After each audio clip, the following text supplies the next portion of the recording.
Hebrews 6:13 through 15. When God made his promise to Abraham, since there was no one greater for him to swear by, he swore by himself, saying, I will surely bless you and give you many descendants. And so after waiting patiently, Abraham received what was promised. Waiting. Waiting for answers to prayer. Waiting for a healing, physical, mental, emotional, relationships. Waiting.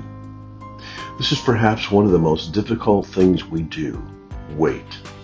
We wait at traffic signals. We wait in line at restaurants. We wait for elevators. We wait at the doctor's office. Waiting. Can you imagine the challenge of Abraham to wait for the promise of God to make him the father of generations of people? But he did wait, and God made good on his promise. You might say, I've been waiting for my healing, or I've been waiting for a mending of a broken relationship, or I've been waiting for a loved one to come to Jesus.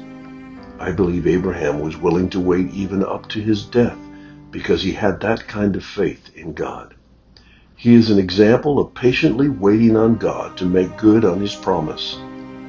As we wait in anticipation of Christmas, I wonder if we have the faith of Abraham to wait for God's answers in God's timing.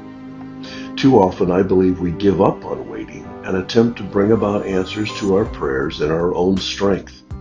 We attempt human wisdom as a replacement for God's direction. Too often we think we are smart enough to figure things out at the exclusion of waiting on God to provide the perfect answer. How often, in hindsight, do we wish we had just waited on God as we work through the mistake of not waiting? As we grow older, we tend to become more impatient, perhaps because we see our days growing shorter, or perhaps we have been waiting for resolution and answers for a long time and we feel like time is running out. As we walk into retirement years and our workload decreases, we really have more time to wait on the Lord, as our days are less occupied with what used to be essential and necessary. Might I suggest our times of waiting be filled with more time in praying and seeking the Lord? Might I suggest those seemingly endless hours of waiting be filled with pressing in closer to God? We so often made excuses for not having time for the Word and prayer because of workloads and family responsibilities.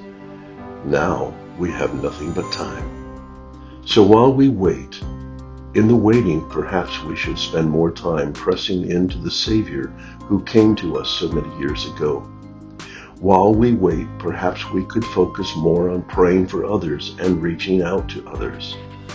While we wait for his return, or our own homegoing, perhaps we could do more for the sake of the kingdom. And what would that look like? Only you can answer that question, but my question is, what are you waiting for?